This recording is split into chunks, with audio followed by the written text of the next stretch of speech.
ሰበር ዜና ከትግራይ ክልል ዛሬ በርከት ያሉ ሰበር ዜናዎች ተሰምተዋል። ዶክተር ደብረጽዮን ገብረ ሚካኤል አደጋ ውስጥ ነው፣ የድሮን ኢላማ ውስጥ ገብተዋል። አዲስ የተከራየው ቤቱም ተዘርፏል። በዝርዝር ይዘናል፣ ይሰሙታል። በሌላ በኩል ህወሓት ዛሬ አዲስ መግለጫ ሰጥተዋል። በመግለጫውም በፌዴራል መንግስቱ የድሮን ጥቃትና ክትትል እየተደረገብኝ ነው ሲል አሳውቆ የአውሮፓ ህብረት መግለጫን አጣጥሎ የፌዴራል መንግስቱን ከሰዋል። በሌላ በኩል ህወሓት ትምህርት ቤቶችን እንደ ወታደራዊ የጦር ዲፖነት እየተጠቀመ እንደሚገኝ ዛሬ በተሰሙ ሰበር ዜናዎች ታውቋል። እነዚህን ሰበር ዜናዎች በቀዳሚነት በዝርዝር ወደ እናንተ እናደርሳለን። አብራችሁን ቆዩ። በሌላ ዜና ከኢራንና አሜሪካ መልካም ሰበር ዜና ዛሬ ተሰምቷል። ሁሉንም ሰበር ዜናዎች ወደ እናንተ አደርሳለሁ። ሰላም ጤና ይስጥልኝ ውድ ተመልካቾቻችን፣ የሰዓቱን የተመራረጡ ሰበር ዜናዎችን ይዤ ቀርብ ያለው አብራችሁን ቆዩ። በቀጣይ ፈጣንና እውነተኛ ሰበር መረጃዎችን በፍጥነት ለመከታተል ቻናሉን ሰብስክራይብ ካላደረጉ አሁኑኑ ሰብስክራይብ በማድረግ የዶል ምልክቷን በመጫን አሁኑኑ ቤተሰብ ይሁኑ። ይህን ቪዲዮ ላይክ በማድረግ ቤተሰብነታችሁን አጠናክሩ። እስከ ቪዲዮ መጨረሻ አብራችሁን ቆዩ።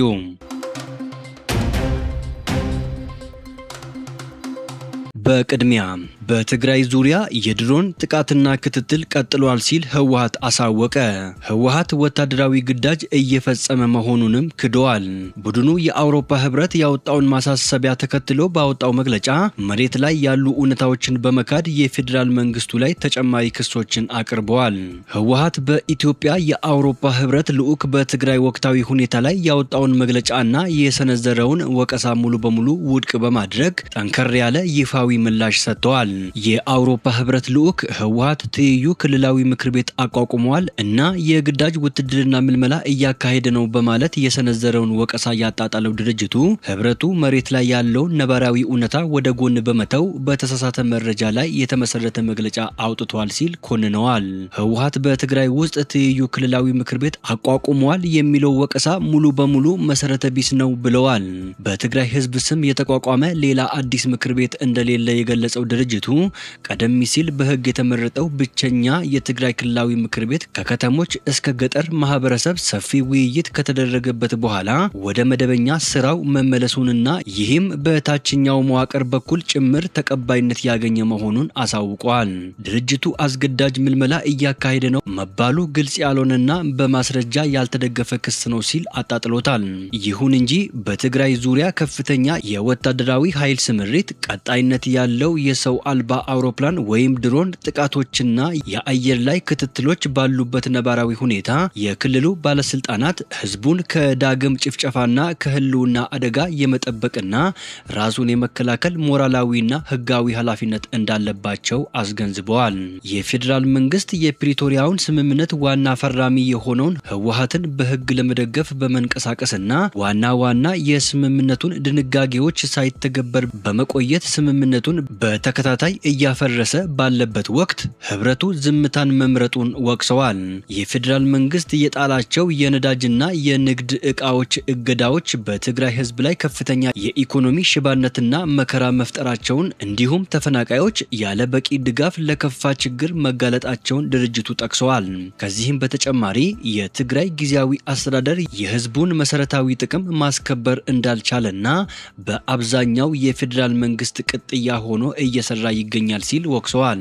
ይህ የህወሓት ጠንከር ያለ ምላሽ የተሰጠው በኢትዮጵያ የአውሮፓ ህብረት ልዑክ በትግራይ ክልል ስላለው ወቅታዊ ውጥረት ባወጣው ይፋዊ መግለጫ ላይ ነው። ህብረቱ በመግለጫው በሰሜን ኢትዮጵያ ያለው ውጥረት እጅግ እንዳሳሰበው ገልጾ ህወሓት የፕሪቶሪያውን ስምምነት በሚጥስ መልኩ በትግራይ ውስጥ ትይዩ ክልላዊ ምክር ቤት ማቋቋሙንና በተናጠል አስገዳጅ የውትድርና ምልመላ እያካሄደ መሆኑን ጠቅሶ ነበር። ህብረቱ በሁሉም ወገኖች በኩል የፕሪቶሪያውን ስምምነት በተግባር ላይ ለማዋል የሚደረጉ ንግግሮች በአስቸኳይ እንዲቀጥሉ የጠየቀ ሲሆን በአፍሪካ ህብረት ከፍተኛ ተወካይ በፕሬዝዳንት ኦሉሴጉን ኦባሳንጆ የሚመራውን የሽምግልና ጥረት ሙሉ በሙሉ እንደሚደግፍ አስታውቆ ነበር። በሌላ በኩል ህወሓት ትምህርት ቤቶችን የጦር መሳሪያ መጋዘን አድርጎ እየተጠቀመ ነው ተባለ። ዩኒሴፍ ከ500 ሚሊዮን ብር በላይ አውጥቶ በራያ አላማጣ፣ ኦፍላና ማይቅናጣል አካባቢዎች ያስገነባቸውን ትምህርት ቤቶች ህወሓት የህዝብ መገልገያ ተቋማትን ለጦር ዲፖነት መጠቀምን የሚከለክለውን ዓለም አቀፍ የጦር ህግን በሚጻረር መልኩ የጦር መሳሪያ መጋዘኖችና የታጣቂ ማረፊያዎች እንዲሆኑ አድርጎ መቆየቱን የሚያረጋግጡ መረጃዎች ዛሬ ወጥተዋል። የሰብአዊ መብት ተሟጋቾችና የዩኒሴፍ አመራሮች ሳይቀሩ ሳይንሳዊና የትምህርት መሰረተ ልማቶች የሽብር መፈልፈያ መደረጋቸውን በመገንዘባቸው በቡድኑ ላይ የመጨረሻ ማዕቀብ እንዲጣል ጥሪ እያቀረቡ ነው። ይህም በቡድኑ ላይ በዓለም አቀፍ ማህበረሰቡ ዘንድ ሌላ ውግዘት እንዲደርስበት የሚያደርግ ትልቅ ጉዳይ ሆኗል። በሌላ ዜና ከዚህ ቀደም የስራ ምስጢር የያዙ ላፕቶፖቹን በቅርብ ጠባቂዎቹ የተዘረፈው የህወሓት ሊቀመንበር ዶክተር ደብረጽዮን ገብረሚካኤል አሁን ደግሞ በተመሳሳይ መልኩ ቤቱ መዘረፉ ተሰምተዋል። በርካታ መኖሪያ ቤቶች በመቀለ ከተማ ያለው ዶክተር ደብረጽዮን ገብረሚካኤል መኖሪያ ቤቶቹ ቀድመው የሚታወቁ በመሆናቸው በድሮን ጥቃቱ ኢላማ ይደረጋሉ ተብሎ በመስጋት በመቀለ ከተማ ውስጥ አዲስ የመኖሪያ ቤት ተከራይቶ እቃዎቹን ያስገባ የነበረ ቢሆንም ወደ ቤቱ ለመግባት ዝግጅት ላይ እያለ ያስገባቸው የቤት እቃዎች ብቻ ሳይሆን የቤቱ በርና መስኮት ጭምር ተነቅለው መዘረፋቸው ታውቋል። ይህ ዘረፋም ታዲያ በአንዳንድ ጉዳዮች ላይ ከዶክተር ደብረጽዮን ገብረሚካኤል ጋር ቅራኔ ውስጥ በገቡ የቡድኑ ከፍተኛ አመራሮችና በዶክተር ደብረጽዮን የቅርብ ጠባቂዎች በኩል የተቀነባበረ እንደሆነ የሚያረጋግጡ ፍንጮች ወጥተዋል። የዚህ ዘረፋ ዋነኛ ዓላማው ዶክተር ደብረጽዮን አርፎ ኢላማ በተደረጉ በራሱ መኖሪያ ቤቶች ውስጥ እንዲቀመጥ በማድረግ ለጥቃቱ ተጋላጭ እንዲሆን ማመቻቸት እንደሆነም ነው በስፋት እየተነገረ የሚገኘው። ዶክተር ደብረጽዮን ገብረሚካኤል በትግራይ ህዝብ ብቻም ሳይሆን በዙሪያው ባሉ አመራሮችና ጓደኞቹም ጭምር እየተጠላ እንደመጣ በተደጋጋሚ የሚፈጸሙበት እኚህ የዘረፋ ድርጊቶች ትልቅ ማሳያዎች ናቸው። ወደ ዓለም አቀፍ ሰበር ዜናዎች ስንሸጋገር የአሜሪካና ኢራን ባለስልጣናት ነገ ኳታር ውስጥ ለድርድር እንደሚገናኙ ፕሬዝዳንት ዶናልድ ጄ ትራምፕ አስታወቁ። ፕሬዝዳንት ትራምፕ በትሩዝ ሶሻል ማህበራዊ ሚዲያ ገጻቸው ባሰፈሩ ጽሑፍ ኢራን ስብሰባ እንዲደረግ ጠይቃለች፣ ነገ ዶሃ ውስጥ ይካሄዳል ብለዋል። የአሜሪካው ፕሬዝዳንት ነገ ማክሰኞ ይካሄዳል ስላሉት ስብሰባ ተጨማሪ ማብራሪያ አልሰጡም። የዋይት ሀውስ ቃል አቀባይ ካሮላይን ሊቬት ግን ዋነኞቹ የአሜሪካ ተደራዳሪዎች ጃሬድ ኩሽነርና ስቲቭ ዊትኮፍ በዚህ ሳምንት ዶሃ ውስጥ የሚካሄድ የከፍተኛ ባለስልጣናት ስብሰባ ላይ ለመሳተፍ ወደ ዶሃ እንደሚበሩ ለፎክስ ኒውስ ተናግረዋል። ከዚህ የከፍተኛ ባለስልጣናት ስብሰባ ጎን ለጎን የቴክኒካል ንግግር እንደሚካሄድም አክለዋል። የኢራን ምክትል የውጭ ጉዳይ ሚኒስቴር ካዚም ጋሪባባዲ ግን ዛሬ በሰጡት አስተያየት ሁለቱ ሀገራት በዚህ ሳምንት ቴክኒካዊ ንግግር ለማድረግ እቅድ ይዘዋል መባሉን አስተባብለው ነበር።